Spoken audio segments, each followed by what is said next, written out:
উনি আমাকে একদিন বলে অফিসে যাইতে, মানে ওই দিন আমাদের অফ ডে ছিল। প্রায় 1 মাসের বেশি কারোর সাথে কথা বলতে পারতাম না। আমারই বান্ধবী, খুব ক্লোজ ফ্রেন্ড, ও মডেলিং করে অনেক। তো মডেলিং করে, ও আমাকে একদিন বলে যে তুমি তো আমার, ওর থেকে নাকি আমি সুন্দর, সবাই বলে, আমি জানি না। ও বলে যে তুমি কিন্তু করতে পারো কাজ। তো আমাকে কাজ করার কথা বলেও বলে যে তুমি যে কাজ করবা তোমাকে কিন্তু অনেক ওপেন হইতে হবে। উনি আমাকে বলে যে তোমাকে আমার খুব পছন্দ হয়েছে, তুমি মিডিয়াতে কাজ না করলেও তোমার মান্থলি একটা ইনকামের ব্যবস্থা করে দিব, তুমি আমার সাথে একটা ফ্রেন্ড হও, আমার একটা ফ্রেন্ড দরকার খুব, আমার হচ্ছে অনেক লোনলি লাইফ। আমার মাঝে মাঝে ইচ্ছা করে আমি ফ্যানের সাথে ঝুলে যাই, ফ্যানের সাথে ঝুলে যাওয়াটাই বেশি ইচ্ছা করে মাঝে মাঝেই। নামটা একটু বলতে হবে জি। আমার নাম তান্নি প্রিয়া পিউ। পিউর বয়স কত? আমার বয়স 23 বছর। আর প্রিয় দর্শক এবং শ্রোতা, আপনারা যদি লাইফের এই অনুষ্ঠানে অংশগ্রহণ করতে চান, আপনারা জানেন যে আমাদের 3টা অনুষ্ঠান হয়, সবই লাইফ স্টোরি বেসিস। একটা হচ্ছে লাইফ, যেটা আসলে মাদার প্রোগ্রাম সব অনুষ্ঠান, আরেকটা হচ্ছে ব্র্যান্ডিং বাংলাদেশ, এবং আরেকটা হচ্ছে আপন ঠিকানা। সবগুলো অনুষ্ঠানই সোশ্যাল মিডিয়া কেন্দ্রিক, এবং এই 3টা অনুষ্ঠানই নিয়ে আসছে studio of creative arts limited. লাইফে যে কোনো ধরনের জীবন গল্পই আসতে পারে, যদি সেই গল্প থেকে বটম লাইন বা পুরো গল্পটা শোনার পরে যদি কোনো মেসেজ থাকে। ব্র্যান্ডিং বাংলাদেশে আপনারা জানেন যে সবই ইন্সপিরেশনাল স্টোরি। আপন ঠিকানায় কী হয় সেটা তো আপনারা জানেনই, হারিয়ে যাওয়া মানুষদেরকে দীর্ঘদিন পরে তাদের পরিবারে ফেরানো। তো কেউ, আমি কথা বাড়াচ্ছি না, একেবারে যেখান থেকে বলতে ইচ্ছে করে, যেভাবে বলতে ইচ্ছে করে, ইটস ইওর ফ্লোর। প্রথমত আমি ঢাকাতে জন্মগ্রহণ করি। দেন আমি যখন ক্লাস 4-এ পড়ি তখন আমাদের মানে গ্রামের বাড়িতে, আমার বাবা ওখানে আমাদের গ্রামে একটা বাড়ি করে, কারণ আমার দাদি অনেক বয়স্ক, তো তাকে তো দেখাশোনার জন্য তো একজন দরকার। গ্রামের বাড়ি কোথায় ছিল? কুষ্টিয়াতে। কুষ্টিয়াতে, ওকে। তো তখন আমরা গ্রামের বাড়িতে চলে যাই, গিয়ে ওখানে ক্লাস 5-এ অ্যাডমিট হই। 5, 6, 7 খুব ভালো ছিল। বাবা কি করতেন? বাবা গাড়ির ব্যবসা করে। গাড়ির ব্যবসা বলতে কি রেন্টে কারের ব্যবসা নাকি গাড়ি কিনে? না, রেন্টে কারের ব্যবসা। রেন্টে কার ব্যবসা করেন। মানে আমাদের গ্রামের ওই এলাকাটা হয় কি যে 12-13 বছর হলে মেয়েদের বিয়ে হয়ে যায়, ওরকম ভাবে আমারও বিয়ের প্রস্তাব আসতে শুরু করে। আপনি কি বড় ছিলেন আপনার পরিবারের মধ্যে? হ্যাঁ, আমি আর আমার একটা ছোট ভাই, আমার 1 বছরের ছোট, জি। মা আর বাবা। তো সেখান থেকে বাবা বললো যে না, এখন তো বিয়ে দিব না, বিয়ে দিলেও মোটামুটি ইন্টার পাস করুক তারপরে বিয়ে দিব। তো আমি স্কুলে যাইতে পারতাম না, যাদেরকে রিজেক্ট করা হয় ওরা আর কি আমাকে খুব টার্গেট করে যে কেন দিবে না বিয়ে। ছেলেটা এসে বলতো ওকে আমি খুব পছন্দ করি, ওকে আমি বিয়ে করতে চাই, মানে বিয়ে করবো, আমার বউ, এরকম কথাও হইতো। তো আমাকে নিয়ে সবাই হাসাহাসি করতো ক্লাসের মধ্যে সবাই, মানে আমার যারা ফ্রেন্ডরা ছিল। আমি যখন স্কুলে যেতাম তখন আমাকে ফলো করতো, প্রভাবশালী ছিল। আমি ভয় পেতাম খুব, আমি ছেলেদেরকে দেখতেই পারতাম না, একদমই অসহ্য লাগতো, আমি পছন্দ করতাম না। দেখা গেল আমার যারা বড় বোনরা ছিল ওরা কিন্তু প্রেম করতো, সবাই ফোনে কথা বলতো, আমি আমার মার সাথে চিল্লাচিল্লি করতাম যে এরা এত কথা বলে কেন, কি কথা বলে, ঠিক আছে, এরকম ছিলাম আমি। মানে এরকম অনেকদিন চলতে থাকে, ক্লাস 8-এ উঠে যাই তখন এরকমই চলতে থাকে। তো যখন দেখা গেল যে না, অতিরিক্ত হয়ে যাচ্ছে বিষয়টা, তখন মানে ওরা আবার যখন ক্লাস 8-এ উঠে আবারও বিয়ের জন্য। ওরা বলতে কি অনেকগুলো ছিল নাকি কোন একজন, কোন একটা বিশেষ ফ্যামিলি? বা ওরা বলতে ওই ছেলের সাথে আরো কয়েকজন ছেলে ছিল, মানে থাকে না যে একটা ফ্রেন্ডের সাথে তো আরো অনেক ফ্রেন্ড থাকে, চিনতেন আপনি ওদেরকে? চিনতেন আপনি? হ্যাঁ, আমি সবাইকে চিনি। ফ্যামিলিগতভাবে ওদেরকে জানতেন? হ্যাঁ হ্যাঁ, ওদের ফ্যামিলিতে কমপ্লেইন্ট পাঠালেই তো হতো। হ্যাঁ, ফ্যামিলিকেও কমপ্লেন পাঠানো হয়েছে, এমনকি যে চেয়ারম্যান মেম্বার থাকে গ্রামের, বোর্ড হয়, বোর্ড সালিশ যেটা বলে, ওইটাও হয়েছে। ওইটা হওয়ার পরেই ওরা বেশি আরো হয়েছে। বোর্ড সালিশ হলো কেন? কি ঘটনার কারণে হলো? এই যে আমাকে অনেক বেশি ডিস্টার্ব করতেছে, বলতেছে যে উঠাই নিয়ে যাবে, এরকমও হয় যে গাড়ি নিয়ে আসে, আমি গাড়ি দেখলে ভয় পাই, চিল্লানি দিতাম এরকম রাস্তার মধ্যে, তখন মানুষজন আসতো, তখন ওরা আবার চলে যাইতো। বাবা তখন কোথায়? বাবা ঢাকাতে থাকতো। আচ্ছা। বাবা যেত 2 মাস 3 মাস পর পর যেত। আপনাদের ওখানে অভিভাবক বলতে কে ছিল? আমার মা ছিল না ওখানে, আসলে আমার অভিভাবক বলতে কেউ ছিল না, সবাই ঢাকাতে থাকে। সালিশের সিদ্ধান্ত কি হলো? সালিশের সিদ্ধান্ত হলো যে হ্যাঁ, তোমার সাথে বিয়ে দেওয়া হবে, ও একটু বড় হোক, ও তো ছোট, ওর বাবা মাও দিবে, এরকম ভাবে মা বাবা দুজনই ডিসাইড করলো যে ঠিক আছে দিব, মানে এখন ওদেরকে তো থামাইতে হবে, ঠিক আছে, সেজন্য বলা হলো যে ঠিক আছে তোমাকে দেওয়া হবে, ও ইন্টারটা অন্তত পাস করুক। কিন্তু ওটা হওয়ার পরে ও আরো বেশি রেগে গেল, মনে হলো যে আজকেই তুলে নিয়ে একটা। বয়সের ডিফারেন্স কত ছিল ছেলের সঙ্গে আপনার? 5 বছর। ও কি পড়তো তখন? আমি যখন 7, ও মনে হয় ইন্টার ফার্স্ট ইয়ার কি সেকেন্ড ইয়ার এরকম পড়তো। বলতো তুমিও তো ছোট, এরকম বোঝানো হয়েছিল বোর্ডে যে ও বড় হোক, তুমিও বড় হও। তারপরে ফ্যামিলি মানে মা বাবাও চাইতো যে না, ওরাও সাপোর্ট দিতে হয়তো, না হলে এত সাহস কেন, কোথায় পাবে। তারপরে এরকম হওয়ার পরে আমাকে তখন আর একা স্কুলে ছাড়তো না, আমি আমার বান্ধবীরা ছিল, মানে এলাকার যারা ছিল ওদের সাথে স্কুলে যেতাম। তারপরে কি করলো, আমার মা আমার সাথে যাওয়া আসা করতো। তো স্কুলটাও ছিল প্রায় 2 মাইল দূরে ছিল আর কি আমাদের বাসা থেকে। ও আর ওর বন্ধুরা মিলে ডিসাইড করলো যে আমাকে অ্যাসিড মারবে। বিয়ে যখন দিবেই না, আমি তখন ক্লাস 8 উঠে গেছি, অ্যাসিড মেরে আমাকে মানে শেষ করে দিবে একদম। ফ্রেন্ডরা ছিল, ওরা আমাকে বলতো, স্কুলে যখন যেতাম তখন ওরা বলতো যে পিউ তুই একটু কেয়ারফুলি রাস্তায় দিয়ে চলাফেরা করিস, ওরা কিন্তু এমনিতে ভালো না। আর আরেকটা আমাদের ওই এলাকাতে এরকম ঘটনা আরেকটা ঘটেছিল এরকম, ঠিক আছে, যে মানে অ্যাসিড দিয়ে এরকম ওর আরেকটা ফ্রেন্ড এরকম হয়েছে, ঠিক আছে, কিন্তু ওই অ্যাসিডটা ওর গায়ে লাগে নাই। তারপরে কি হলো, আমাকে অ্যাসিড মারার কথা আমি ফ্রেন্ডরা বলতো, আমি কেয়ার করতাম না, ধর কিসের অ্যাসিড কিসের কি। আপনি জানতেন অ্যাসিড মারার বিষয়টা কি? না, আমি এতও বুঝতাম না যে অ্যাসিড কি। কোন ক্লাসে তখন আপনি? ক্লাস 8 এ পড়তাম। ওকে, 2011-12 কাহিনী বলতেছি। তো আমি বলতাম দূর কিসের অ্যাসিড কিসের কি, এগুলা কোনো ইয়া না। পরেও বলতো যে না তুই, তাও আমার ক্লাসেরই ফ্রেন্ড, আমার বেস্ট ফ্রেন্ড ছিল, ওর নাম ছিল, ওর নামটা বললে সমস্যা নেই। তো ও বলতো যে তুই একটু কেয়ারফুলি, এমনকি ওকে পর্যন্ত মায়ের পর্যন্ত দিছে। ওর সাথে আমার অনেক মিল ছিল, মানে নোট দেয়া থেকে শুরু করে আমরা সব একসাথে করতাম। আমার একটা বান্ধবী ছিল, নাম ছিল, তারপর ওরা আমাকে বলতো। ওই দিন আমার আম্মু ছিল আমার সাথে। তো আমার আম্মু মানে কি হয়তো উনি আরো বেশি ইমোশনাল ছিল, কিছু থেকে কিছু হলে খালি কেঁদে ফেলতো।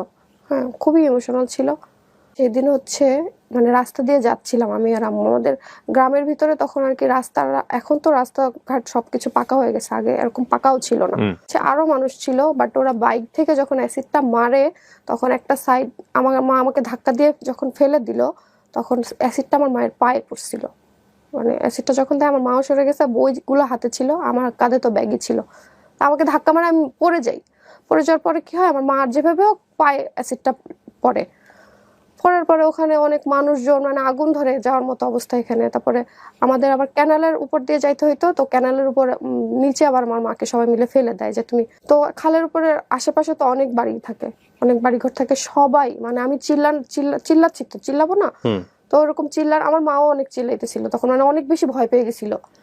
তারপরে আর ওরা মনে করছে হয়তো আমার গায়ে লাগছে, কিন্তু আমার গায়ে লাগে নাই। তারপরে সবাই যখন জড়ো হয়ে যায়, অনেক মানুষ যখন চলে আসে, তারপর আমার মাকে কি করলো, ওরা সবাই মিলে খালের মধ্যে ফেলে দিল, মানে তুমি খালের মধ্যে যাও। তারপর ওখান থেকে হসপিটালে নিয়ে যাওয়া হয় মাকে। তারপর ওখানে প্রায় 5-6 দিন মতো হসপিটালে ছিল। হাসপাতালে যখন মাকে নিয়ে যাওয়া হয়, তারপরে কি হলো, ওখান থেকে তো কোনো পুলিশ কোনো কিছুই না, কারণ তার গায়ে যদি অনেক বেশি ঝলসে যেত তাহলে হয়তো পুলিশ যেত বা ঘটনাটা কি হয়েছিল ওইটা হয়তো দেখতো। তখন তারা দেখে নাই। তারপর আমরাই থানাতে যখন কেসের জন্য যাই, ওখানে আমাদের কেসটা নেয়নি তারা। আচ্ছা, তারপর ওখান থেকে আমরা কোর্ট কেস করি। কোর্টে তো কেস নিবেই, তো কোর্টে যখন কেস করি, কোর্ট কেস করার পরে ওদের মামলার আসামি কি হয়, ওই ছেলেটাকে দেন? হ্যাঁ, ওই ছেলেটাকে হয়। দেখেছিলেন আপনি যে ওই ছিল? হ্যাঁ, ওকে, ওই ছিল, ওর ফ্রেন্ড, ওদেরকে সবাইকেই তো চিনি অনেকদিন ধরে, তো প্রায় 1-1.5 বছর ধরে তো আমাকে। একই স্কুলে পড়তো কি? একই স্কুলে পড়তো? হ্যাঁ হ্যাঁ, একই স্কুলে। স্কুলের টিচারকে আপনারা ইনফর্ম করেন না বিষয়গুলো? হ্যাঁ, স্কুলের টিচাররাও জানতো, সবকিছুই জানতো, কিন্তু এত দূর গড়াবে তারা তো সেটা জানতো না। কোর্ট কেস হওয়ার পরে ইপটিজিং এর এন্ড নারী ও শিশু নির্যাতনের একটা কেস হয় ওইখানে কোর্টে। ওকে তো বাসা থেকে নিয়ে আসে পুলিশ গিয়ে। পুলিশ যেয়ে নিয়ে আসার পরে, ওর বাড়ি আর আপনার বাড়ি কত দূর ছিল? স্কুলের, ওর বাসাটা ছিল স্কুলের সাথেই। হ্যাঁ, মানে আমি ডিসটেন্সটা জানতে চাচ্ছি। 2 মাইল ডিসটেন্স ছিল। ওকে গিয়ে পুলিশ ধরে নিয়ে আসে। আচ্ছা, তারপরে পুলিশ যখন ধরে নিয়ে আসে তখন, আর ও তো সবাইকে বলতো যে ও আমার বউ, এরকম ভাবেই বলতো। ও যখন কোর্টে ছিল, থানাতে ছিল, মানে জেলে যেটা বলে, তখনও আমার স্কুলে যখন আমি যাইতাম আমাকে নিয়ে সবাই খুব হাসাহাসি করতো। মানে ওই তখন থেকে আমার ডিপ্রেশনটা শুরু হয়। 1 মাস মতো মনে হয় ছিল, যাই হোক, মোটামুটি জেলে। তারপরে তো যে ওর বাবা তো প্রভাবশালী, যাই হোক, নিয়ে আসে বের করে, আরো মানে তখন তুলে নিয়ে যাবে, আরো ক্রেজি হয়ে যায়। হ্যাঁ, আরো ক্রেজি হয়ে যায়, তুলেই নিয়ে যাবে। জেল তো খেটেছি, সুতরাং আর কি, জীবন আর কিছুই না, যা আছে দেখে সারবো। তখন এই ঝামেলা হতে হতে আমি ক্লাস 9-এ উঠে গেলাম। 9-এ উঠে যাওয়ার পরে আমার বাবা বললো যে না বাবা, তোমাকে আর আমি গ্রামে রাখতে পারবো না, যেভাবে হোক তোমার ঢাকায় নিয়ে আসবো। তখন আমার মা সহ, আমি সহ, আমার ছোট ভাই সহ আবার ঢাকাতে মানে চলে আসি। হ্যাঁ, ঢাকাতে আসার পরে আর ওরা ঢাকাতেও আসার করছে অনেক বেশি, বাট ওটা ওরা অ্যাড্রেসটা জানতো না। ক্লাস 9-এ আবার অ্যাডমিট করে দেয় বাবা। মোটামুটি সুন্দরভাবে চলছিল সবকিছু। ক্লাস 10-এ যখন উঠি তখন আমার মায়ের একটা কিডনি ফেইলিওর আসে, মানে মা অনেকদিন ধরে অসুস্থ। মায়ের একটা কিডনি ফেইলিওর আসে, একটাতে পাথর তো ডক্টর বললো যে একটা কিডনি ফেলিওর হলে মানুষ বাঁচে, কিছু হয় না, বাট ওনার যে আরেকটা কিডনিতে স্টোন আছে ওইটা অপারেশন করতে হবে। বাবা না আসলে বুঝে নাই, যদি ওনাকে ইন্ডিয়ায় নিয়ে চলে যেত তাহলে হয়তো একটা কিছু ভালো হইতো, আমরা হয়তো ভালো কোনো রেজাল্ট পেতাম। তো তখন কি হলো, ও পিত্তিতেও আবার পাথর ছিল। তো আমার মার কথা হচ্ছে যে অপারেশন যখন করবই তখন দুটো একবারেই করে ফেলি। তখন ডক্টর বলল যে হ্যাঁ কিডনিটা হচ্ছে কেটে করতে হবে, আর মানে পিত্তিটা হচ্ছে ফুটা করে যেটা বলে ওটা করে করতে হবে। আমার বাবা একদমই রাজি না, তার অপারেশন করাবে না। অপারেশন করাবে না কারণ বাবা অনেক ভয় পায়, ঠিক আছে। তো আমার মা খুব জেদ ধরলো যে না আমার অপারেশন করাতেই হবে। মানে ওনার তো অনেক অসহ্য, মানে ওনার যন্ত্রণাটা তো আমরা বুঝতেছি না, উনি অনেক অনেক অনেক দিন সাফার করছে, অনেক দিন কষ্ট করছে। অপারেশনটা হয়, অপারেশনটা হওয়ার পরে সব ভালো, সবকিছু বাসায়ও নিয়ে আসা হয় তাকে। তারপর থেকেই সে কিছু খেতে পারে না, তার অনেক অসুবিধা, পেটটা ফুলে গেল হঠাৎ করে। ফুলে যাওয়ার পরে যেই ডাক্তার অপারেশন করে সে রেফার করলে ঢাকা মেডিকেল নিয়ে যেতে হবে। ঢাকা মেডিকেল নিয়ে যাওয়ার পর সাথে সাথে তার আইসিইউতে অ্যাডমিট করে নেয়। কিছুই বললো না, প্রায় অপারেশনের প্রায় 1 মাস পরে আমার মা মারা গেল। অপারেশনের 1 মাস পরে মা মারা গেল। আপনি তখন ক্লাস 9 এ? হ্যাঁ তখন ক্লাস 9 এ। মা মারা যাওয়ার পরে থেকে আরো বেশি মানে বাবা বলল যে ঠিক আছে বাবা তাহলে এখন কি হবে, তোমাকে কে দেখবে, বা মানে থাকে না এখনকার বাচ্চারা কি হয় অনেক বেশি অ্যাডভান্স বা অনেক বোঝে। আমি এক গ্লাস কখনো পানি ঢেলেও কখনো আমি খাইনি। তো দেখা গেল যে আমার অনেক কষ্ট হইতো, আমাদের সংসারটা কে দেখবে তখন সেই মুহূর্তে, মা নেই। আর মাকে নিয়ে 1 মাস অনেক কষ্ট করছি ঢাকা মেডিকেলে। মানে এমন হয়েছে বারান্দাতে শুয়ে থাকতে হয়েছে। ঢাকা মেডিকেলের অবস্থা হয়তো ভাই আপনি জানেন।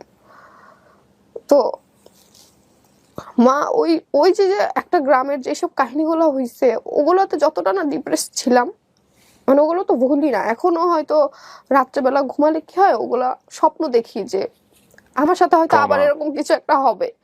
এখন যদি এরকম কিছু একটা হয়, আমার তো মা নেই, আমাকে কে সেভ করবে, ঠিক আছে। তো মা যখন মারা যায় প্রায় 1 মাসের বেশি কারোর সাথে কথা বলতে পারতাম না।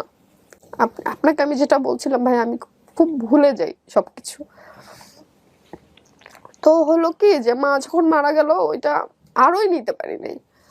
তো ঢাকা মেডিকেল থেকে তো আমাদের গ্রামের বাড়িতে তাকে নিয়ে যেতে হবে। আবার আরেকটা স্বপ্ন দেখি প্রতিদিন রাতে, এখনো দেখি, মানে মাথা থেকে যাই না, যে মাকে যেদিন নিয়ে গেলাম ঢাকা মেডিকেল থেকে গ্রামের বাড়িতে, যে অ্যাম্বুলেন্স তো অনেক জোরে স্পিডে চলে, তো মায়ের লাশটা যখন মানে ঝাঁকিতে লড়ে না, মানে হয়তো আমার মনে হচ্ছিল কি আমার মা বেঁচে আছে। ওই জিনিসটা এখনো ভাই আমার মাথা থেকে যায় না। আমি প্রায় রাতেই দেখি কি আমার মা হয়তো বেঁচে আছে, মানে ঝাঁকানোতে বডি তো লড়ে মনে হচ্ছিল মা নড়ছে। হ্যাঁ নড়ছে এরকম মনে হচ্ছিল। ভালো স্টুডেন্ট ছিলাম, তো আমার এসএসসি রেজাল্টটা ভালো হয়নি, তখন আমি আরো ডিপ্রেসড হয়ে যাই। সংসারের একটা প্রেশার চলে আসে আমার উপরেই, কারণ আমার বাবা এমন একটা মানুষ, সে মানে অনেক ক্লিন মানুষ, ঠিক আছে। তাকে যে অন্য কেউ রান্না করে দিবে বা বুয়া যে রান্না করে দিবে বা বুয়া একটা কাজ করে দিবে সেটা সে পছন্দ করে না। আমি যেভাবে দিব আমারটাই সে করবে, মানে আমার সবকিছুই খাবে, আমি সব।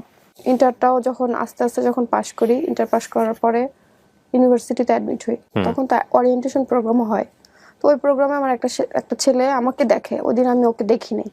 তারপরে 1 মাস 2 মাস মানে ফার্স্ট সেমিস্টারে ওকে আমি মানে তেমন চিনতাম না, সেকেন্ড সেমিস্টার থেকে ওর সাথে আমার অনেক ভালো একটা ফ্রেন্ডশিপ হয়। বিবিএতে আমি অ্যাকাউন্টিং এ ছিলাম, ওকে। তো ওর সাথে আমার ফ্রেন্ডশিপ হয়, যে দেখা গেল একসাথে স্টাডি করতেছি, লাইব্রেরিতে বসতেছি, এরকম মানে নর্মাল একটা ফ্রেন্ডশিপ, যেমন বেস্ট ফ্রেন্ড যেমন ও আমার এরকম একটা ফ্রেন্ড হয়। তো ফ্রেন্ড হতে হতে একটা সময় আমরা একসাথে ঘুরতে যেতাম, একসাথে কফি শপে বসতাম, কফি খেতাম, আড্ডা দিতাম, লাইব্রেরিতে বসতাম, একসাথে স্টাডি করতাম, সব ঠিক ছিল। একসাথে লাইব্রেরিতে স্টাডি করতেছি, এক সময় ও আমাকে বললো যে ও আমাকে অনেক পছন্দ করে, আমিও ওকে অনেক পছন্দ করতাম। প্রপোজ করার পরে আমি এটা অ্যাকসেপ্ট করি। তারপরে দেখা গেল ওর বার্থডেতে আমি ওকে অনেক সারপ্রাইজ করতাম, ও আমার বার্থডেতে অনেক সারপ্রাইজ করতো।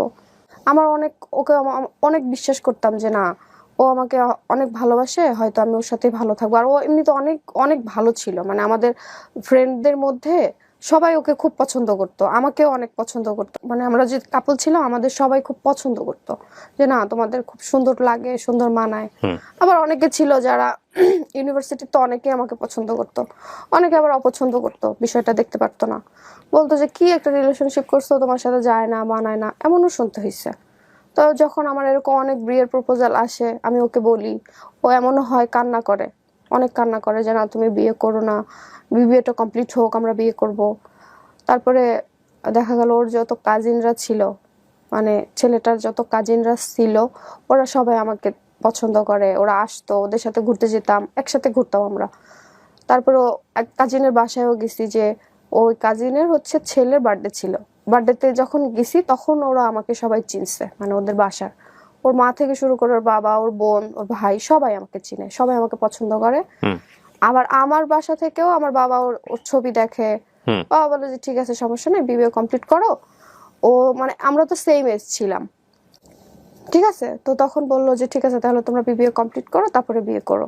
ওদের বাসা থেকে আমাকে এমনও হয়েছে, ইনভাইট করছে, যে থাকে না যে কারোর বিয়ে হয় বা চাচাতো বোনের বা মামাতো বোনের বিয়ে হয়, ইনভাইট করে ওরা সবাই আমাকে। তো ইনভাইট করলেও কি করতো, কখনো না আমাকে নিত না, মানে ওর বাসায় কখনো নিত না। ও চাইতো না যে ওর মা বাবার সাথে আমার ফেস হোক, কেন চাইতো না আমি জানি না। ও একটু মানে বলতো যে আমার মাকে আমি ভয় পাই, আমি বাবাকে ভয় পাই, আমি অনেক শাই ফিল করি, আমি কিভাবে তোমাকে নিব। আমি খুব মানে থাকে না রেডি থাকতাম যে একটা গায়ে হলুদের প্রোগ্রাম, ওর বড় চাচি আমাকে, ওর যখন বড় ভাইয়ের যখন বিয়ে হয়, মানে চাচাতো ভাইয়ের যখন বিয়ে হয়, আমাকে বলছে যে বাবা আমি তোমার জন্য গাড়ি পাঠাইতেছি, তুমি চলে আসো। মানে আমার মা নাই দেখে উনি আমাকে খুবই ভালোবাসতো, খুবই আদর করতো, তো গাড়ি পাঠাচ্ছে তুমি চলে আসো। এখন আমার কথা হচ্ছে যে আমার যার সাথে রিলেশন, সে যদি আমাকে না বলে তাহলে তো আমি তার বাড়িতে যাইতে পারি না, পারি। মানে ওর ওর ফ্যামিলি সার্কেলে আপনি খুবই মোটামুটি পরিচিত ছিলেন। হ্যাঁ খুবই, মানে ওরা আপনাকে স্পেশাল ডেতে ইনভাইট করতো। হ্যাঁ প্রত্যেকটা স্পেশাল ডেতে ওরা আমাকে ইনভাইট করতো, এমনকি ওর বড় চাচি আম্মা পর্যন্ত আমাকে গাড়ি পর্যন্ত পাঠাইতে চায়, যে বাবা তোমার জন্য গাড়ি পাঠাইতেছি তুমি চলে আসো। এমনকি ওর যত কাজিনদের যে জামাইরা ছিল, মানে দুলাভাই যারা ছিল, তারাও আমার সাথে অনেক মজা করতো, সবার সাথে ফেসবুকে অ্যাডও ছিলাম। তো ও আমাকে ফেস করতো না কখনো, মানে ফ্যামিলির কাছে।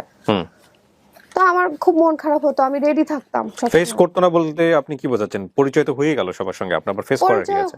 পরিচয় তো আমার সাথে ছিলই, মানে ওইটা থাকে না যে একটা কাজিনের সাথে ফেসবুকে কিভাবে একজনের সাথে পরিচয় হলে তার একজনের সাথে হয়ে যায়, তো থাকে না। ওর মায়ের সাথে আমার কখনো সামনাসামনি দেখা হয়নি, নিয়ে যায়নি না, ও নিয়ে যায়নি। আপনি আপনার বাবার সামনে ওকে নিয়ে গিয়েছিলেন? না, কিন্তু আমার বাবা জানতো, ওর বিষয়টা সবই জানতো।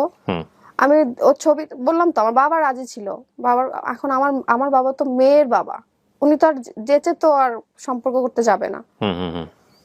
তো যখন আমি বিবিএটা কমপ্লিট করি, আপনি বলছিলেন যে গায়ে হলুদের প্রোগ্রাম বা রেডি থাকতেন, ও কি করতো? আচ্ছা, আমি গায়ে হলুদের প্রোগ্রাম, আমি ওকে ফোন দিয়ে বলছি যে আমার তো বড় চাচি আমার ফোন করতেছে, আমি কিন্তু রেডি, তুমি বললে আমি রেডি হয়ে যাব।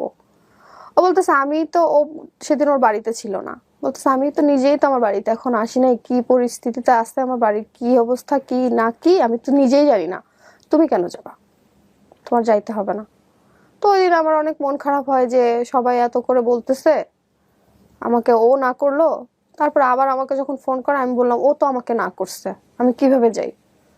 পরে আর শেষ ওইটা। তারপরে যখন বিবিএটা যখন আমি কমপ্লিট করলাম, তখন আমার বিয়ের জন্য খুব মানে একজন আর্মির অফিসার পর্যন্ত আমার বিয়ের করছে। তো বাবা বললো যে না বাবা তুমি দেখো, ওকে বলে দেখো, যদি বিয়েটা করে, যদি হয় তাহলে ওর বাসা থেকে বিয়ের প্রস্তাব দিতে বলো, এভাবে আর তোমাকে আমি রাখতে পারবো না, কারণ বিবিএ কমপ্লিট করে ফেলছি। এখন আমার বাবা আমার জন্য বিয়ে করতে পারতেছে না, 8টা বছর হয়ে গেছে আমার বাবা আমার জন্য বিয়ে করে নাই, শুধুমাত্র কি যে তোমার বিয়ে আগে হোক তারপরে আমি বিয়ে করব। তারপরে যখন ওকে যখন জানানো হয় যে আমাদের এরকম এরকম বিয়ের প্রপোজাল আসতেছে, তুমি বাসায় জানাও, বা তুমি যদি তোমার মাকে দিয়েও কথা বলাইতে না পারো, তোমার তো একজন মামা আছে, মানে মামা হচ্ছে ওর এইজেরই, হচ্ছে অনেক ফ্রেন্ডলি, তার সাথে আমার অনেকবার কথা হয়েছে, অনেক ফ্রেন্ডলি, মানে আমি যে মানে ওর যে ভাইগনা বউ হবো ওরকম তার মধ্যে ছিল না, অনেক মজা করতো, ফ্রেন্ডের মতো ছিল একদম। আমি মামাকে দিয়ে তুমি একটা প্রপোজাল দাও। ও তখন বলে যে আচ্ছা ঠিক আছে আমি তোমাকে পরে জানাইতেছি। এর মধ্যে বাবার সাথে আমার একটা ঝামেলা হয়। ঝামেলাটা হয় আমি যখন, ভাইয়া এখানে একটু পজ করে আমি ঝামেলাটা কেন হয় এটা বলি। বিবিএটা যখন আমি কমপ্লিট করব, তার আগে কিন্তু আমাদের 3 মাসের একটা ইন্টার্নশিপ থাকে। তখন আমি যখন ইন্টার্নশিপটা আমি পাচ্ছিলাম না কিছুতেই, মানে যেখানে যাচ্ছিলাম সেখান থেকে হচ্ছিল না, যে আমাদের এখন লাগবে না বা আমাদের আছে বা আমরা এখন ইন্টার্নশিপ নিব না, এরকম। ব্যাংকে ইন্টার্নশিপ করার খুব ইচ্ছা ছিল, তো পাচ্ছিলাম না। তখন একটা কোম্পানিতে ইন্টার্নশিপ হয় আমার, ইন্টার্নশিপটা আমি সুন্দরভাবে করি, করার পরে হয় ওখানে আমার জবও হয়ে যায় ইন্টার্নশিপটা করার সময়। তো জব হওয়ার পরে হয় কি ভাইয়া, ওখানে যেই সিও স্যার থেকে শুরু করে চেয়ারম্যান স্যার যারা ছিল, তারা আসলে ভালো ছিল না মানুষগুলো। তারা আমাকে প্রপোজাল করতো যে তোর ব্যাংক অ্যাকাউন্ট নাই। স্টোরিটা বলেন আমাকে, কি হয়েছে? এটাই আপনার ফার্স্ট জব? হ্যাঁ, ইন্টার্নশিপ করলে তো অনেক কোম্পানি থেকে তো রেখে দেয়, তো আমাকে রেখে দেওয়া হয়। সিও স্যার, সিও স্যার, হ্যাঁ। CO sir, manager sir. তো সিও স্যার আমাকে হচ্ছে ফোন করার পরে আমাকে বলে যে পিউ তুমি এদিন আসো, এরকম আসো। তো ওনার কথাবার্তা আমার কেন জানি, আমি তো বুঝি, ভালো লাগতো না। তা আমি অ্যাভয়েড করতাম খুব। সিও স্যারের সাথে কেন এত কথা বলবো, কাজ রিলেটেড কথা হবে, শুধু কাজ রিলেটেডই কথা বলবো। উনি আমাকে একদিন বলে অফিসে যাইতে, মানে ওই দিন আমাদের অফ ডে ছিল, অফ ডেতে অফিসে যাইতে বলে। আমি অফ ডেতে কেন অফিসে যাব? তো আমার বাবা মানে এমন একটা পার্সন, উনি হচ্ছে আমি অফিসে যাইতাম, উনি কিন্তু আমাকে অফিসে নামাই দিয়ে আসতো, আবার অফিস ছুটি হলে আবার নিয়ে আসতো। বাবা তো জেরা করতেছে যে তুমি অফ ডেতে কেন অফিসে যাবা। তো স্যার আমাকে বলতেছে তুমি অফিসে আসো, তুমি হচ্ছে 10টার মধ্যে আসবা, তোমাকে 1টার মধ্যে ছেড়ে দিব। না, কিন্তু অ্যাকাউন্টসের লোকজনের কিন্তু অনেক প্রয়োজন হয় অফিসে। না, ওই দিন আমার কোনোই কাজ ছিল না, কোনো কাজ ছিল না। ওকে। আমাকে বলতেছে তুমি 10টার মধ্যে আসো, তোমার সাথে আমার একটু পার্সোনাল কথা আছে, একটু দরকার আছে, হচ্ছে 1টার মধ্যে ছেড়ে দিব। এটা আবার কেমন? আমি তো 9টা থেকে 6টা পর্যন্ত ডিউটি করি, তো আমাকে 10টা বাজে যাইতে বলতেছে, 1টার মধ্যে আমাকে ছেড়ে দিবে। আমার ওই দিন এমনি আমি ডিপ্রেসড, অলওয়েজ আমি ভাইয়া ডিপ্রেসড থাকি। আমার একটু থেকে একটু কিছু হলে আমি খুবই খুঁতখুঁতি মানুষ, যে অনেক বেশি চিন্তা করি। তো চিন্তা করতেছি যে আমাকে কেন এরকম ভাবে বলতেছে যাওয়ার জন্য। দেন আমি আর ওই দিন অফিসে যাই না। না যাওয়ার পরে উনি দেখলাম আমাকে ব্লক করে দিছে হোয়াটসঅ্যাপ থেকে, মানে হোয়াটসঅ্যাপে আমাদের যে ছিল, কিন্তু ওনার সাথে উনি, তারপর আমাদের যে ম্যানেজার স্যার ছিল উনি, তারপর আরো কয়েকজন ছিল, তো সবার সাথে হোয়াটসঅ্যাপে কথা হতো। মানে একটা গ্রুপ ছাড়াও, অফিসিয়াল তো একটা গ্রুপ থাকে, ওই গ্রুপ ছাড়াও কথা হতো। উনি আমাকে ব্লক করে দিছে হঠাৎ করে। তো আমি ফোন দিলাম, স্যার আপনি আমাকে কেন ব্লক করে দিচ্ছেন? পরে বললো যে তোমার একটা ব্যাংক অ্যাকাউন্ট নাই, ভাবলাম তোমাকে একটা ব্যাংক অ্যাকাউন্ট করে দিব। তোমার হচ্ছে, তোমাকে তো আমি জমিদার বানাই দিতে চাই, তুমি তো আমার কথা শোনো না। তুমি আমার কথা শোনো, দেখো আমি তোমাকে জমিদার বানাই দিই, তোমার ফ্ল্যাট কিনে দিতেছি, তোমাকে গাড়ি কিনে দিতেছি। ওই দিনের পর থেকে আমি আর একদিনও ওই অফিসে যাইনি, একদিনও যাইনি। তার আগে আপনি বুঝতেন যে আসলে ইন্টেনশনটা ভালো না, যে কোনো ভাবে হোক আচার আচরণে। ওই দিন আমি একেবারেই সারপ্রাইজড হয়েছি যে আমাকে ওই টাইমটা, মানে টাইমটার জন্য, এই টাইম আমাকে মেনশন করে দিতেছে, তুমি এই টাইমে আসবা, তোমাকে এই টাইমে ছেড়ে দিব। তখন আমার আরো বেশি ইয়া লাগতেছে যে যে আমাকে কেন এই টাইমটাতে উনি আমাকে অফিসে ডাকতেছে। আর অফিসটা এমন একটা অফিস, হ্যাঁ সবাই কাজ করতেছে ঠিক আছে, কিন্তু উপরে ওনার বাসা ছিল, এই জন্য আমি একটু ভয় পেয়ে আর ওই দিন অফিসে যাই নাই। তারপরে যখন দেখলাম উনি আমাকে ব্লক করে দিল, তারপরে আমি আবার যখন ওনাকে কল ব্যাক করলাম, ব্যাক করার পর যখন আস্ক করলাম, উনি আমাকে এইগুলো বলতেছে যে তোমাকে তো আমি চাইছিলাম একটা ব্যাংক অ্যাকাউন্ট করে দিব, তুমি তো আমার কথা শুনতেছো না, তোমাকে তো আমি জমিদার বানাই দিতে চাই, তোমার গাড়ি লাগলে আমি দিতেছি, তোমার ফ্ল্যাট লাগলে আমি দিতেছি। তো আমি বললাম যে স্যার আপনি আমাকে যে টাইপের মেয়ে ভাবতেছেন, হয়তো আমাদের বাংলাদেশে আছে অনেকেই এরকম, কিন্তু আপনি আমাকে যেরকম ভাবে ভাবতেছেন আমি কিন্তু এরকম না, আমার দরকার নাই এরকম জবের। আমাকে একদিন আমার ম্যানেজার স্যার ফোন দেয়, ফোন দেওয়ার পরে বলতেছে কি ব্যাপার পিউ তুমি অফিসে আসতেছো না? আমি কিন্তু কোনো রেজিস্ট্রেশনও দেই নাই, কিছুই দেই নাই, হুট করে আমি অফিসে যাওয়া বাদ দিয়ে দিছি। তো ম্যানেজার স্যার ফোন করে বলে তোমাকে আমি এত পছন্দ করি, এত কিছু করি। উনি আমাকে এমনিতে অনেক হেল্প করতো, কাজে হেল্প করতো, কিন্তু ওনার ইন্টেনশনটাও আমি বুঝতাম যে এত কেন হেল্প করবে, আরো এমপ্লয়ি তো আছে, ওদেরকে হেল্প করতেছে না, আমাকেই কেন এত হেল্প করতেছে। তো আমাকে উনি বলে যে তোমাকে তো আমি অনেক পছন্দ করতাম, তোমার কি হলো না হলো, কে কি বললো না বললো, আমাকে তো তুমি বলতে পারতা আন্দাজি। মানে উনি হয়তো ভাবছে হয়তো কিছু একটা হইতে পারে এখানে, সামথিং ইজ রং, উনি হয়তো ভাবছে। ভাবার পরে আমাকে ফোন দিয়ে বলতেছে প্রায় 4-5 দিন পরে অফিসে যাওয়া হুট করে, কারণ আমি একদিনও অফিস মিস দেই না। তো হঠাৎ করে মিস দিতেছি বা কোনো প্রবলেম হলে তো তাকে অন্তত জানাবো যে আমার এই প্রবলেমের জন্য আমি অফিসে আসতেছি না। দেন হচ্ছে এরকম অবস্থা হওয়ার পরে উনি আমাকে বলে যে তোমাকে আমি এত পছন্দ করতাম, তুমি আমাকে জানাইতে পারতো। আপনাকে আমি কি জানাবো? আবার ম্যানেজার এটা বলতেছে। হ্যাঁ, আপনাকে আমি কি জানাবো? আপনি কি জানতে চান? পরে বলে তোমার কি সিও স্যারের সাথে কোনো ঝামেলা হয়েছে? না, আমার কেন ঝামেলা হবে? কয় তাহলে অফিসে আসতেছো না? মানে হয়তো ওর এরকম হয়তো আরো কাহিনী কোনো মেয়ের সাথে হয়তো হয়েছে, হয়তো সে জানতো, বা হুট করে অফিসে আসা কোনো কিছু না দিয়ে, কোনো কিছু না নোটিস না করেই। আমি বলতেছি না, আমার কারোর সাথে কিছু হয় নাই, আমার হচ্ছে ফ্যামিলি প্রবলেম, আমি জবটা করতে পারবো না, তাই আমি অফিসে আসতেছি না, আপনি আমাকে আর কখনো ফোন করেন না। তারপরেও আমাকে অসংখ্যবার সে ফোন করছে, অসংখ্যবার ডিস্টার্ব করছে। এই সিও সাহেব নাকি ম্যানেজার সাহেব? ম্যানেজার সিও তো আমাকে ব্লক করেই দিল সাথে সাথে। হোয়াটসঅ্যাপ থেকে করার পরে আমি যখন কথা শেষ করলাম, উনি আমাকে ফোন থেকেও ব্লক করে দিল। মানে আমি তো ওনার প্রপোজালে রাজি না। দেন হচ্ছে ম্যানেজার আমাকে খুবই ডিস্টার্ব করছে কিছুদিন। তারপরে আমি যখন আপনি দেখলাম, কার সাথে শেয়ার করতেন এই বিষয়গুলো যখন এই যে ডিস্টার্বটা হচ্ছে? বয়ফ্রেন্ডের সাথে শেয়ার করতে পারতেন, বা আমি আপনার এগুলো বাবার সঙ্গে? কখনো কারোর সাথে শেয়ার করি নাই, কখনোই করি নাই। এটা তো আরো বেশি ডিপ্রেস করে মানুষকে। হ্যাঁ, আমি শেয়ার করতে পারি না। কেন, বাবার সাথে সম্পর্কটা ছিল না যে বাবা আমার সাথে এরকম হচ্ছে? বাবার সাথে সম্পর্ক ভালো বলতে, বাবার সাথে তো আপনার সাথে আমি যেভাবে মানে সবকিছু বলতেছি, বাবার সাথে এরকম বলি নাই। বাবাকে বলছি, বাবা আসলে আমাদের সিও স্যার ভালো না, বা ওনারা হয়তো আমাকে যেভাবে, হয়তো ওনারা আমাকে খারাপ মেয়ে ভাবছে, বাবাকে এভাবে বলছে, সেজন্য বাবা আমি জবটা করতে পারলাম না, আমি জবটা করব না। আর ওখানে হয়তো কি যে আরো যারা এমপ্লয়ি ছিল ওরা 18K হয়তো স্যালারি পেত, আর আমাকে ওরা 22 দিত।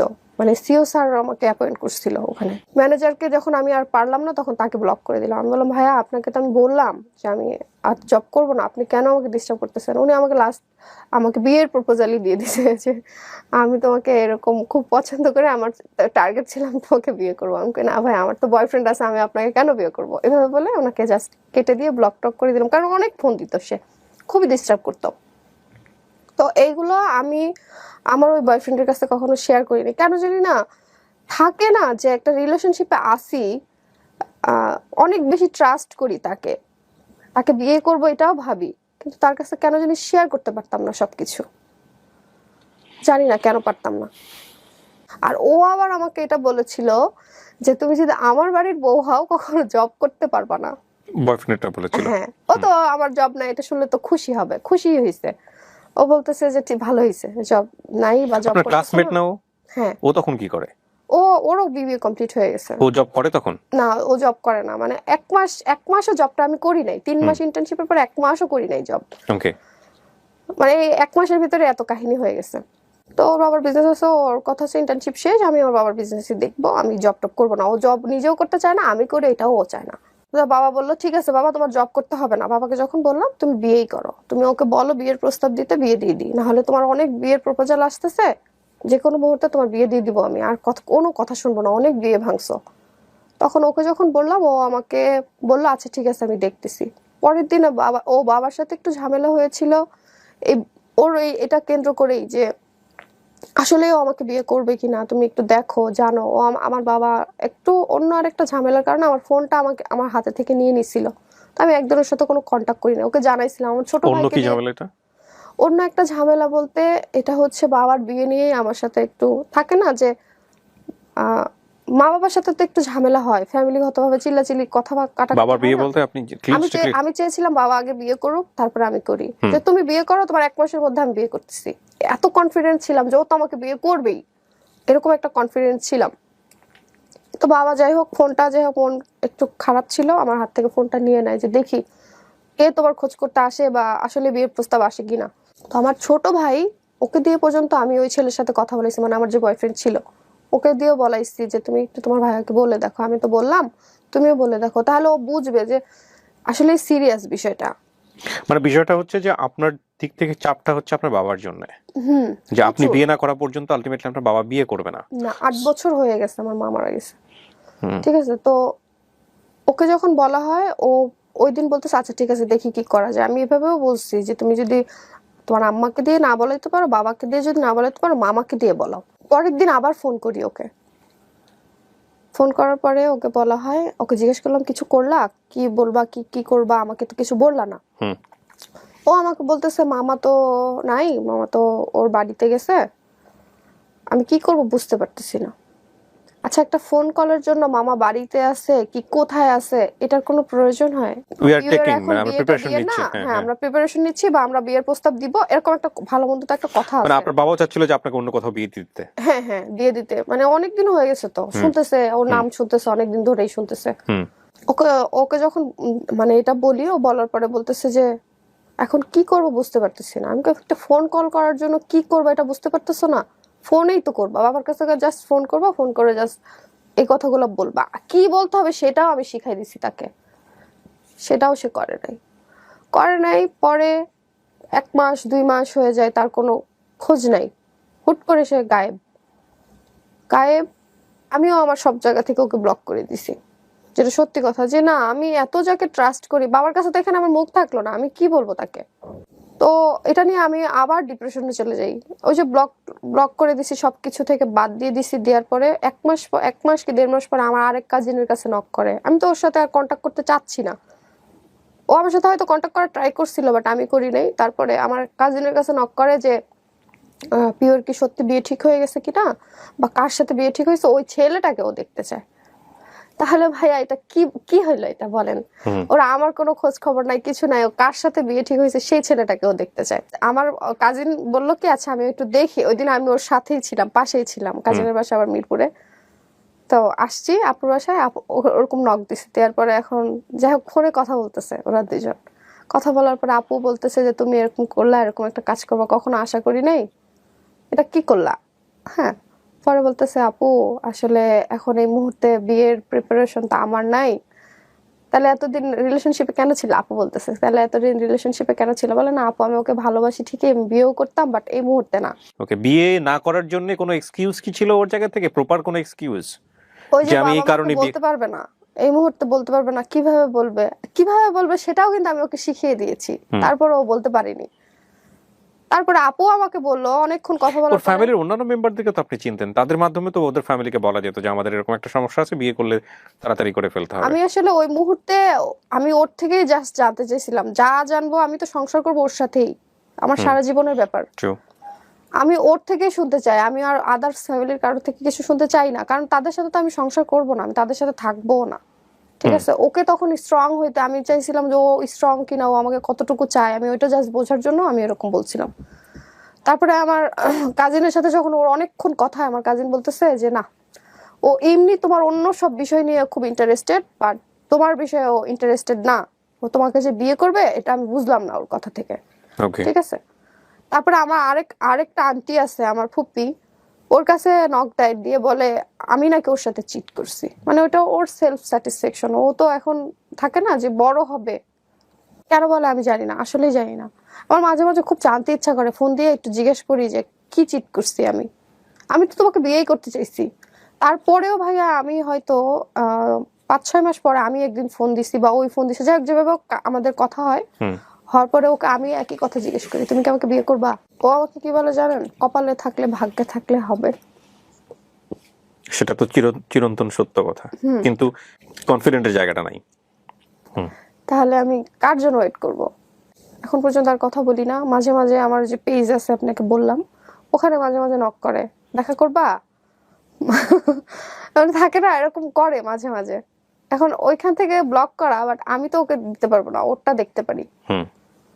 তো যাই হোক এই পর্যন্তই আসি। আমার ওই যে আন্টিদেরকে কাজিনদেরকে সবখান থেকে সবাই ব্লক করে দিছে, কারণ ও তো সিরিয়াস না, বা আমার জন্য ওদের সাথে একটা সম্পর্ক তো ছিল। আপনি বিয়ে করছেন না কেন? ওকে বাদ দিয়ে বিয়ে করে ফেলেন। হ্যাঁ বিয়ে করব খুব তাড়াতাড়ি বিয়ে করে ফেলবো। আর হচ্ছে পরেও ভাইয়া আমি আরো জবে ট্রাই করি। হ্যাঁ। এখন পর্যন্ত আমি জবে ট্রাই করতেছি। আর জব হয়নি ওই যে নাকি একই রকম এক্সপেরিয়েন্স? দুর্ভাগ্যক্রমে হয় কি যে জব হয়, মানুষগুলো ভালো পাই না, আর যদি মানে হয়ই না, যদিও হয় মানুষগুলো ভালো পাই না। ভাই আমি হচ্ছে ডিপ্রেসড, আমার ব্রোকেন হার্ট ওই তখন থেকেই, মানে আমার মা মারা যাওয়ার আগে থেকে যে ওই যে একটা শুরু হয়েছে, ওইটা মানে এখন পর্যন্ত শেষ হয় নাই ভাই, আমি ওইটা নিয়েই এখন পর্যন্ত আসি। নায়িকা হওয়ার খুব ইচ্ছা ছিল, নায়িকা বলতে হট ড্রেসের যে নায়িকা, ওরকম নায়িকা হওয়ার ইচ্ছা ছিল না কখনোই। যে মেহের আফরোজ শাওন, নুসরাত ইমরোজ, তিশা, যারা অ্যাক্টিং গুলো করে, যে শাড়ি পরে গ্রামের মেয়ে, মুখে কালি টালি মাখা অবস্থাতে যে শুটিং গুলো হয়, যে মুভিগুলো টেলিফিল্ম গুলো হয়, ওগুলোর খুব ইচ্ছা ছিল ওরকম অ্যাক্টিং করব। আমারই বান্ধবী খুব ক্লোজ ফ্রেন্ড, ও মডেলিং করে অনেক। তো মডেলিং করে, ও আমাকে একদিন বলে যে তুমি তো আমার, ওর থেকে নাকি আমি সুন্দর সবাই বলে, আমি জানি না। ও বলে যে তুমি কিন্তু করতে পারো কাজ। তো আমাকে কাজ করার কথা বলেও বলে যে তুমি যে কাজ করবা তোমাকে কিন্তু অনেক ওপেন হইতে হবে। আমার আরেকটা ছেলে ফ্রেন্ড আছে, ও করে, ও মডেল। ও আমাকে না করতো যে না আপনিও তুমি এইসব ভূত তোমার মাথায় নেওয়ার দরকার নাই, তুমি এমনি ঠিক আছো, এমনিই থাকো। ও আমার বান্ধবীটা আমাকে খুবই ফোর্স করে যে না তুমি করো, তুমি অনেক ভালো করতে পারবা, এই সেই হ্যান ত্যান। তা আমারও একটা সময় থাকে না যে কথায় কথায় একটা কথা যদি আমি আপনাকে 100 বার বলি তাহলে আপনার কিন্তু একবার হলেও ইচ্ছা হবে যে আপনার নিজের মধ্যেও কিন্তু এটা ছিল যে না আপনি এক সময় নায়িকা হবেন। আমি যখন বললাম যে আচ্ছা ঠিক আছে আমি করবো, তখন আমাকে বলে যে পিউ মিডিয়ার কাজ মানে কিন্তু অনেক ওপেন হইতে হয়। আমি ওপেন মানে কি, ওপেন হওয়া মানে তো হচ্ছে শর্ট ড্রেস হট ড্রেস এগুলো পারবো না, এত শর্ট ড্রেস হট ড্রেস পরতে পারবো না। আমার কাছে অ্যাক্টিং মানে হচ্ছে শাড়ি, মুখে কালি থাকে না, আগেকার দিনের যে টেলিফিল্ম গুলো হতো ওরকম। কে দিবে তোমাকে ওরকম কাজ? ওরকম কাজ না, তোমাকে আগে মডেলিং এ যাইতে হইলেই আগে তোমাকে শর্ট ড্রেস হট ড্রেস পরতে হবে, না হলে নায়িকা হতে পারবা না। আমি বললাম যে না তাহলে দরকার নাই। তারপরেও একটা ডিরেক্টর আমাকে ফোন করে, মানে ফেসবুক থেকে হোক বা যেভাবে হোক, আমার ছবি, ডিরেক্টরের নাম বললে হয়তো অনেকে চিনবে, অনেক ভালো একজন ডিরেক্টর আমাকে নক করে। নক করার পরে উনি আমাকে একদিন তার অফিসে ডাকে, যাওয়ার কথা বলে। তো যাওয়ার কথা যখন বলে উনি আমাকে বলে যে তুমি সন্ধ্যায় আসো। তো উত্তরা থেকে যেখানে আমাকে যাওয়ার কথা বলে অনেক ডিস্টেন্স, তো আমি যাব কিভাবে? যাই হোক, বাবা তো কখনোই সাপোর্ট করবে না, এই বিষয়টা অন্তত সাপোর্ট করবে না। তো বাবাকে বলার সাহসও পাচ্ছি না যে কথাগুলো বাবাকে বলবো। তারপরে এটা বলি নাই কখনো, এখন পর্যন্ত হয়তো এই শোটা দেখার মাধ্যমে হয়তো বাবা জানবে যে আমার নায়িকা হওয়ার ইচ্ছা ছিল। তার আগে এইটা আমি আসলেই শেয়ার করিনি কখনো তার কাছে। তখন আমি আমার ওই যে ছেলে ফ্রেন্ড ওকেও জানাই। তো আমার বান্ধবীটা তো অনেক খুশি যে ঠিক আছে চলো যাই, বা আমি যাব তোমার সাথে। তো আমার ফ্রেন্ডকে যখন আমি জানাই, ও আমাকে বললো যে পিউ তুমি সন্ধ্যায় কেন যাবা? তুমি বলো দুপুরের পরে বা বিকেলে, এই টাইমটাতে যাও। সন্ধ্যায় তুমি কখনো কোথাও যাও না, আর এত দূর তুমি উত্তরা থেকে এত দূরে যাবা, আবার উত্তরা ব্যাক করবা, তুমি রাত 2টা 3টা বেজে যাবে, তুমি বাসায় ঢুকতে পারবে না। ওই দিন আর আমি যাইনি।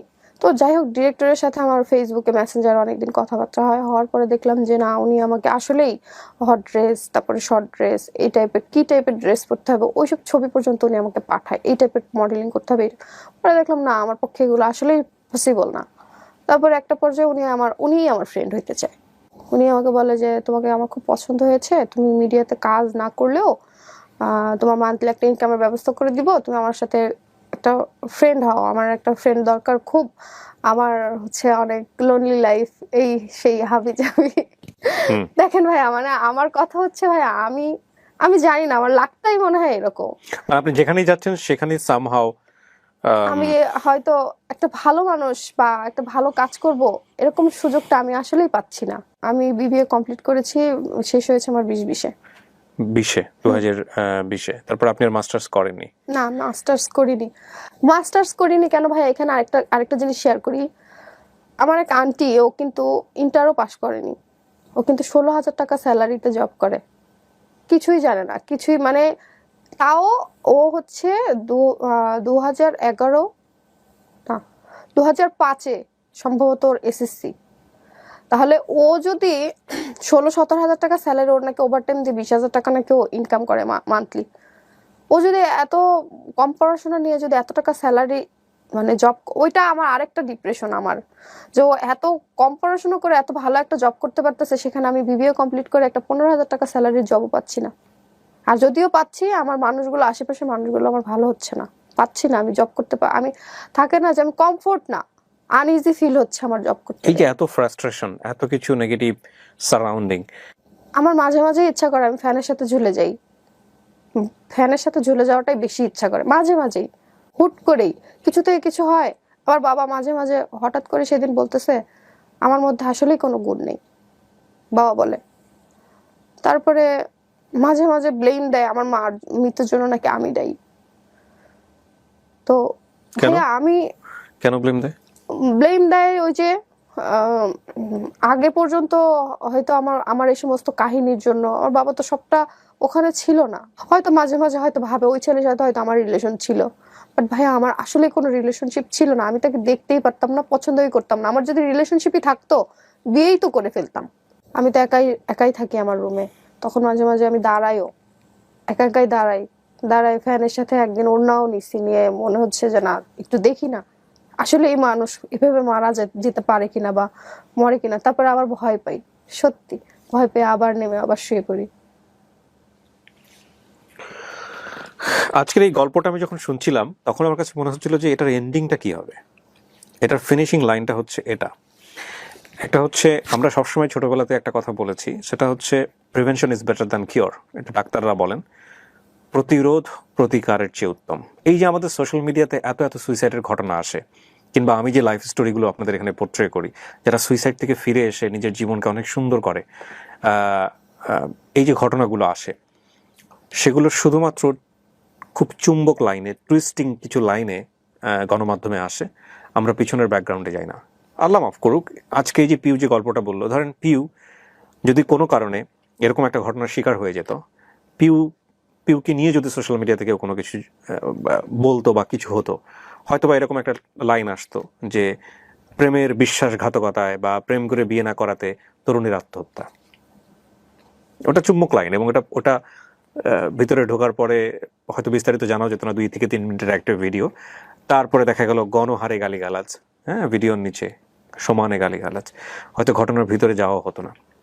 কিন্তু ওর গল্পটা আপনি দেখেন, ক্লাস 6-7 থেকে শুরু, সামাজিক বাস্তবতা, পারিবারিক বাস্তবতা, মাকে হারানো, এবং তারপর ইউনিভার্সিটি লাইফ পর্যন্ত যেখানে যেভাবেও গেছে, ব্যক্তিগত লাইফ থেকে শুরু করে পারিবারিক লাইফ, সেখানেও একটা টেনশন, আমার বিয়ে না হলে বাবার বিয়ে হচ্ছে না। আমরা আসলে যেরকম একটা সমাজে বসবাস করছি, সামহাও আমাদের লাইফস্টাইল বলেন বা সমস্ত কিছু বলেন, আমাদের ফ্রাস্ট্রেটেড হওয়ার মতো, আমাদের আসলে সুইসাইড করার মতো অসংখ্য উপসর্গ রয়েছে এই সমাজে, পারিবারিক অবয়বে। তো আমার কেন জানি মনে হয় যে আসলে শুধুমাত্র ব্রেন স্টর্মিং করে, মোটিভেশন দিয়ে এই জায়গাগুলো থেকে বের করে নিয়ে সেই জায়গাটা কতটুকু কিওর করা সম্ভব আমি জানি না। তবে এই আত্মহত্যা বা এই যে আত্মহত্যার মতো জায়গায় চলে যাওয়া, এটার জন্য সমাজ, সামাজিকতা, সার্বিক পরিস্থিতিও অনেক অনেক বেশি দায়ী। আপনি তো নিজে শিক্ষিত মানুষ, এখান থেকে বের হতে পারেন কিভাবে? আপনি আমাকে এটা বলেন, আপনার কি মনে হয় কি করা উচিত? কারণ আমার তো মনে হয় বাবার প্রতি একটা ইনজাস্টিস হচ্ছে, হ্যাঁ, আর বিয়ে করা মানেও যে একটা সুন্দর জীবন, এটারও কোনো গ্যারান্টি নেই। এই জন্যই তো আমার কথা হচ্ছে যে, ভাই আমি না হুট করে একটা মানুষকে বিয়ে করতে পারবো না। আমারও তাকে অনেক টাইম নিতে হবে, আমার জানতে হবে, বুঝতে হবে, কারণ আমার সারা জীবনের ব্যাপার। এগ্রিড। আমি আসলে কি করব, আমি নিজেই এখন। আপনি পুরো গল্প শুনে আমার কাছে যেটা মনে হয়, এখানে যারা অনেকেই আছেন কমেন্টস করবেন, এরকম একটা জায়গাতে একটা মেয়ের কি করা উচিত। ডেফিনেটলি আপনার মতো সিচুয়েশনে বাংলাদেশের অনেক মেয়েরাই থাকেন, বিভিন্ন প্রেক্ষাপটে, বিশেষ করে জবে গিয়ে বিভিন্ন রকমের হ্যাসেলের শিকার হওয়া। এছাড়াও এটাই হয়তো ভাইয়া, সবাই হয়তো, আমি হয়তো আজকে সাহস করে এসেছি আপনাকে জানাচ্ছি, আমার মাধ্যমে হয়তো অনেক মেয়েরা জানতে পারবে বা আমার লাইফের সাথে রিলেট করতে পারবে তারা। তো আমি বলবো যে ওই আপুগুলা যারা এরকম আমার মতো হচ্ছে বা এরকম মানে মুখোমুখি হচ্ছে এই প্রবলেমগুলোর, তাদেরকে একটাই রিকোয়েস্ট করবো, আপু এই জিনিসগুলো থেকে বের হয়ে আসেন, এরকম জব করার দরকার নেই। এছাড়াও সবচাইতে বড় যে জিনিসটা দরকার, সেটা আমি মনে করি যে প্রত্যেকটা, আমরা যে ধরনের ক্যাপিটালিস্টিক সোসাইটিতে বর্তমানে বসবাস করি, সেখানে ছেলে হোক মেয়ে হোক নির্বিশেষে সবার নিজের বৈধ অর্থ রোজগারের পন্থা অবশ্যই থাকা উচিত। নইলে একটা মানুষ, বলতে চেয়েছিলাম, রাইট, একটা মানুষ কখনোই সিদ্ধান্ত নিতে পারবে না। রাইট, আপনি যদি নিজে থেকে নিজের সিদ্ধান্ত নিতে চান এবং সেই সিদ্ধান্ত নেওয়ার জন্য আপনার অর্থের প্রয়োজন, অর্থ দরকার মানে হচ্ছে আপনার আয়ের প্রয়োজন। এখন আয় মানেই আমাদের একটা বেসিক কনসেপশন সবার মাথার মধ্যে আছে, একটা চাকরি। আয় মানেই হচ্ছে কোনো একটা প্রতিষ্ঠানে যাবেন, গিয়ে চাকরি করতে হবে। এই জায়গাটাকেও একটু ব্রডার জায়গা থেকে দেখতে হবে। হ্যাঁ, আপনি যদি নেগেটিভভাবে চিন্তা করতে চান, এত এত নেগেটিভ উপসর্গ আমাদের চারপাশে যে আপনার চিন্তা করার এলিমেন্টের অভাব হবে না। একটু আগে আপনি চিন্তা করলেন এসএসসি পাস করে একটা মানুষ 15,000-16,000 টাকা বেতন পায়, সেখানে আমি 15-16,000 টাকা বিবিএ কমপ্লিট করে একটা জব পাইতে গেলে আমাকে ধরনের হেসেল পোয়াতে হচ্ছে, হুইচ ইজ অ্যাবসলিউটলি ট্রু। আবার কিছু মানুষ আছে একাডেমিক্যালি লেখাপড়া না করেও লাখ লাখ টাকা মাসে ইনকাম করে। তো আপনি এইভাবে এক্সাম্পল দিলে কিন্তু অনেক বেশি পিছিয়ে যাবেন। তার চেয়ে বরং আমি আপনাকে বলবো, চেষ্টাটা কখনোই গিভ আপ করা যাবে না। এটা খুব কমন একটা কথা, এটা আপনি জানেন। তারপরেও আমি বলছি, পৃথিবীর সব মানুষই ভালো মানুষ না, পৃথিবীর সব মানুষই খারাপ মানুষ না। সুতরাং আপনার চেষ্টা অব্যাহত রাখতে হবে, কারণ পৃথিবীতে অসংখ্য মেয়ে আছেন যারা নিজেদের যোগ্যতায়, নিজেদের কাজ দিয়ে নিজেকে প্রমাণ করেছেন, এবং তারা হয়তো আপনার মতো পরিস্থিতি ফেস করেছেন অথবা করেননি, অথবা একেবারেই ডিফারেন্ট একটা সিচুয়েশন ফেস করেছেন। বাট প্রত্যেকের লাইফই কোনো না কোনোভাবে স্ট্রাগল ছিল। ডেফিনেটলি ছিল, সেটা হয়তো ডিফারেন্ট ওয়েতে ছিল, একটা ছেলের জীবনও থাকে। আপনার ফার্স্ট এবং ফরমোস্ট ডিউটি হচ্ছে রাইট নাও এটা। তারপরে আপনি আপনার পারিবারিকভাবে সিদ্ধান্ত নেন, বাবার সাথে বসে সিদ্ধান্ত নেন যে বিয়েটা আপনি কিভাবে করবেন। আর আপনার বাবা অবশ্যই বেস্ট একজন বাবার ব্যাপারে কোনো সন্দেহ নাই। এই কারণে সন্দেহ নাই যে আপনার বাবা সে চিন্তা করেছে যে আমি একটা মানুষকে বিয়ে করে নিয়ে আসবো এখানে, তারপরে আমার সন্তানরা যাতে কোনোভাবেই একটা প্রবলেমের মধ্যে না পড়ে, মনোজাগতিক টানাপোড়েনের মধ্যে না পড়ে, সেই জায়গাটা সে সেভ করতে চায় বলে এত বড় স্যাক্রিফাইসটা সে করেছে। তো আমার মনে হয় সেই জায়গাটাকে আপনাদের অনেক বেশি রেসপেক্ট করা উচিত, স্যালুট করা উচিত। আরেকটা কথা বলতে আমি ভুলে গেছি, সেটা হচ্ছে ওই যে ছেলেটা জেল থেকে ফিরে আসলো, জেল থেকে ফিরে এসে কি করেছিল জানেন? আমি তখন তো স্টুডিওতে পিকচার তোলা হইতো, মানে স্কুলের ছবি দিতে হলে তো স্টুডিওতে তুলতে হইতো। ও আমার এতটুকু নিয়ে পর্যন্ত ভাইরাল করে দিয়েছিল। তো আপনি পুলিশের অ্যাকশন নেননি কোনো পরবর্তীতে? হ্যাঁ, ওই যে বললাম, পুলিশের কাছে গেলে তো আমরা কোনো হেল্প পেতাম না। হ্যাঁ, আপনি এখন যদি এই ইস্যু নিয়ে, যদি প্রথম কথা হচ্ছে এটা যদি কেউ করে থাকে, আমি কেউ দিয়ে উদাহরণ দিচ্ছি, কেউ যদি এটা কারোর সাথে ব্যক্তিগত সম্পর্ক স্থাপন করেও থাকে, সেই ব্যক্তিগত সম্পর্কের কোনো কিছু পাবলিকলি আনলে বাংলাদেশে এটা সাইবার ক্রাইম, ভয়ঙ্কর রকমভাবে ক্রাইম, বেইল ছাড়া ক্রাইম। আমি যতদূর জানি যে এই ধরনের ক্রাইমে কোনো জামিন হয় না, আমি যতটুকু জানি, এবং এটার বিরুদ্ধে বাংলাদেশ সরকার খুব সোচ্চার। মাঝখানে আমরা দেখবো যে সাইবার ক্রাইম এটা হওয়ার আগ পর্যন্ত এগুলো খুব বেশি হতো, একটা মেয়েকে হেনস্থা করা, এখনো যে টুকটাক হয় না তা কিন্তু না, কিন্তু এগুলো হলে এগুলোর খুব মারাত্মক অ্যাকশন আছে, সঙ্গে সঙ্গে পুলিশ অ্যাকশন নিয়ে ফেলে। আগে কিন্তু এত ছিল না, আগে এত ছিল না, এবং এগুলো খুব ভিগোরাসলি হতো। আমরা সেলিব্রিটি থেকে শুরু করে বিভিন্ন ইয়ের দেখেছি। এখন এমন হয়েছে যে পুলিশ স্বপ্রণোদিতভাবে এই জিনিসগুলোকে দমন করার জন্য চেষ্টা করে। সো এটা যদি কেউ করে, এটা যদি ধরেন ব্যক্তিগত জীবনে তাদের মধ্যে সম্পর্ক ছিল, একটা হচ্ছে সম্পর্ক না থাকা, ইচ্ছা করে হেনস্থা করার জন্য করেছে এটা একটা, আরেকটা হচ্ছে যে সম্পর্ক ছিল, থাকা অবস্থায় কেউ একজন স্টেপ নিয়েছে এই কাজটা করার, মানে হেনস্থা করার জন্য, সে ছেলেও হতে পারে মেয়েও হতে পারে। সম্পর্ক থাকার অবস্থাও কেউ এটা করতে পারবে না, যদি করে তাহলে এটা বাংলাদেশ আইন অনুযায়ী এটা সাইবার ক্রাইম, এবং এটার জন্য ভয়ঙ্কর রকমভাবে এটা একটা অপরাধ আছে, ভয়ঙ্কর রকমভাবে শাস্তি।